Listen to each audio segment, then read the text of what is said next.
43 হতে 1043 পর্যন্ত 100 করে গুনলে আমরা কোন সংখ্যাগুলো বলবো? প্রযোজ্য সবগুলোই বাছাই করো।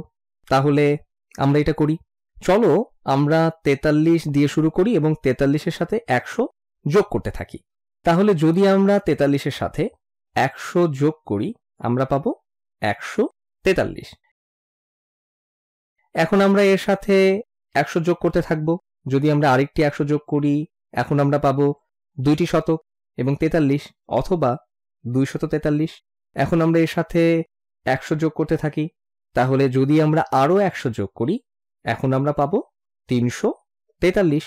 আমার মনে হয় তুমি দেখতে পাচ্ছ এখানে কি হচ্ছে। আবার তুমি 100 যোগ করো, তুমি পাচ্ছ 443। আমি শতকের ঘরে রং করছি যাতে আমরা সহজেই বুঝতে পারি। তুমি 100 যোগ করো, তুমি পাচ্ছ 543। তারপর আরো 100 যোগ করো, তুমি পাচ্ছ 643। আরো 100 যোগ করো, তুমি পাবে 743। এসো 100 যোগ করতে থাকি। আরো 100 যোগ করো, 843।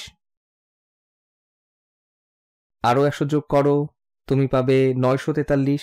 অথবা তুমি করতে পারো যে 900 এবং 43 এভাবে।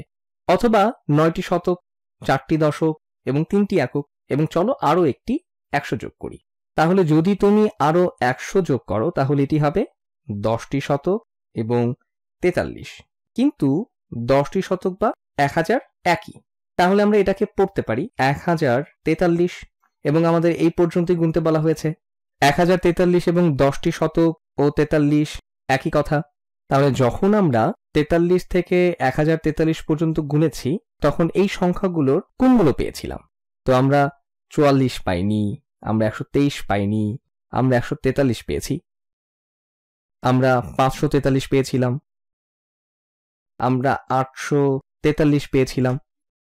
তাহলে আমরা এই সংখ্যাগুলো পেয়েছিলাম। এটা হয়তো তোমরা মনে মনে করতে পারতে, বলতে পারতে ঠিক আছে 43, তারপর 143, তারপর 243, তারপর 343, 443, 543, 643, 743, 843, 943 এবং 1043। উভয়ভাবেই এগুলোই হলো সেই সংখ্যাগুলো যা আমরা 43 হতে 1043 পর্যন্ত গুনতে গিয়ে পেয়েছিলাম। এগুলো হলো সেই সংখ্যাগুলোর মধ্যে 3টি।